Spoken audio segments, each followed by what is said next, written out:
Hola, bienvenido a la semana 2, Fundamentos de Teoría Moderna de Portafolio. En esta semana vamos a ver todo lo que se refiere a la teoría moderna de portafolio. Vamos a ver básicamente los fundamentos de la teoría.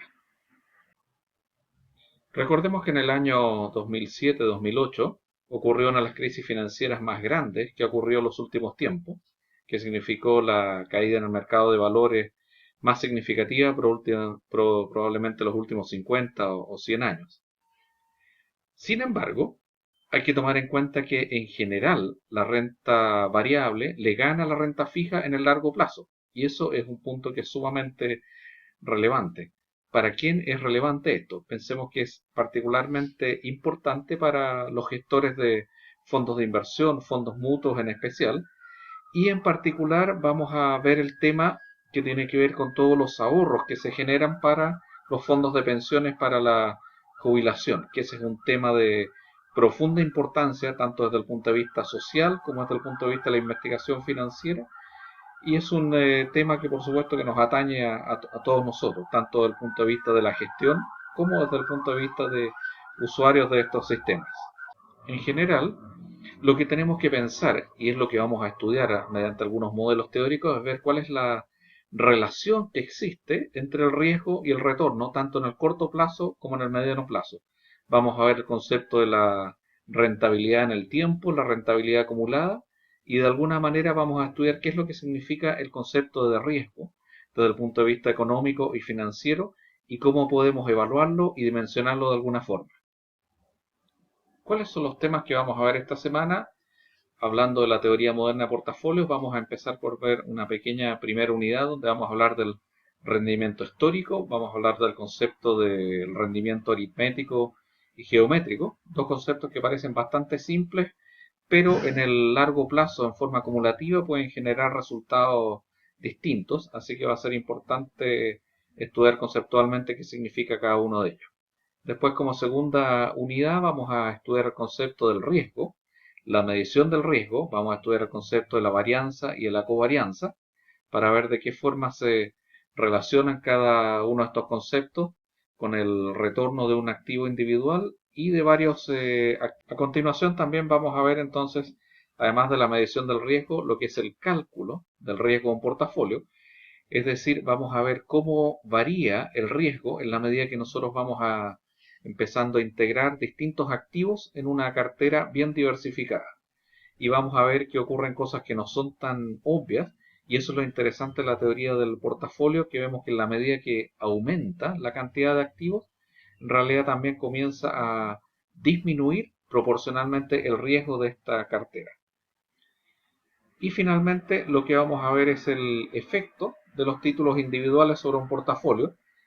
Hay algunos autores que han mencionado en algún momento que se requiere un mínimo de 10 activos bien diversificados para formar una cartera que aproveche bien todos los efectos de la diversificación, mientras que otros autores hablan de que debe haber un mínimo de 20 a 30 activos individuales. Vamos a hablar entonces en primer lugar del rendimiento histórico. Aquí en esta gráfica se pueden comparar algunos rendimientos históricos desde el año 1925 hasta el año 2008, es decir, estamos hablando de 80 años de rendimientos, y vemos que en el lugar más bajo, entre los instrumentos de inversión, aparecen los certificados del Tesoro de Estados Unidos, después aparecen los bonos gubernamentales a largo plazo, y después vemos que en una rentabilidad acumulada pero muy superior aparecen las acciones de las compañías, y ahí se ve claramente que hay una diferencia entre las acciones de las compañías grandes y por otro lado las acciones de las compañías pequeñas, donde es esperable que se produzca una rentabilidad acumulada más larga en el largo plazo.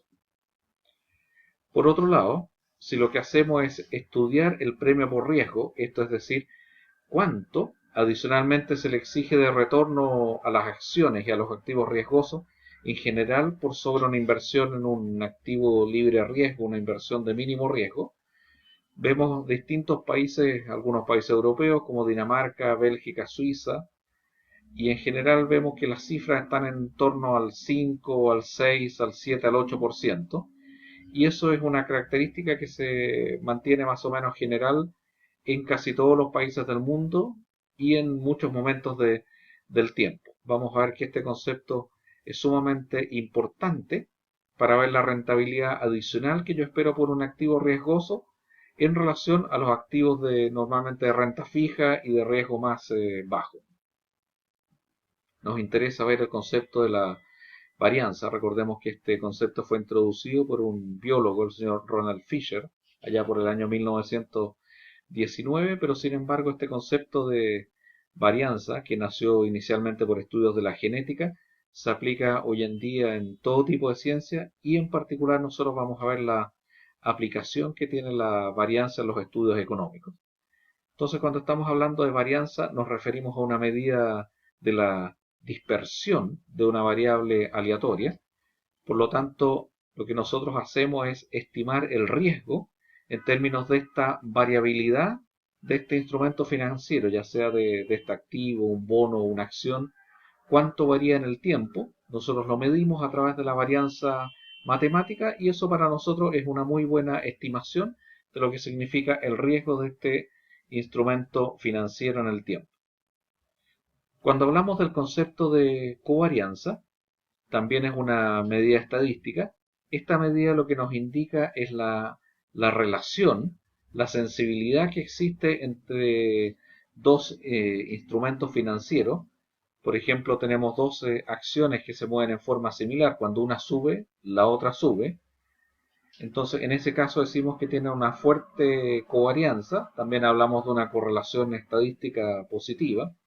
Pero también en algunos casos ocurre al revés, que un instrumento sube y el otro baja de nivel. Entonces, en ese momento lo que decimos es que la covarianza es negativa, o lo que es lo mismo decir que la correlación estadística es negativa. Y vamos a ver que mientras más negativa sea esta correlación, es mejor para la conformación de una cartera. En general lo que nos importa es que la correlación sea lo más alejada posible del número 1. Recordemos que la correlación estadística varía entre el +1 y el -1.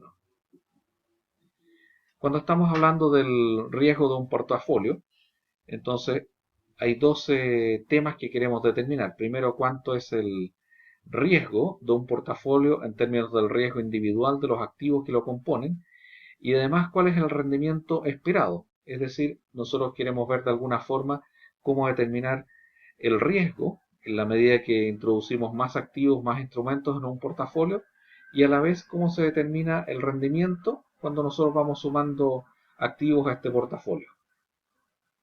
Entonces vemos que hay una forma muy simple de calcular el retorno esperado y el retorno esperado es simplemente el promedio ponderado de los retornos de cada uno de los instrumentos que nosotros vamos agregando al portafolio.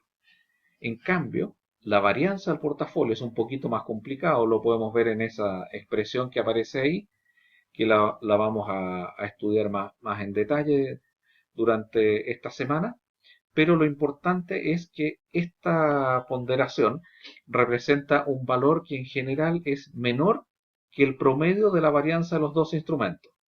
Es decir, podemos decir que el riesgo de un portafolio siempre va a ser menor que el promedio de riesgo de los instrumentos que lo componen.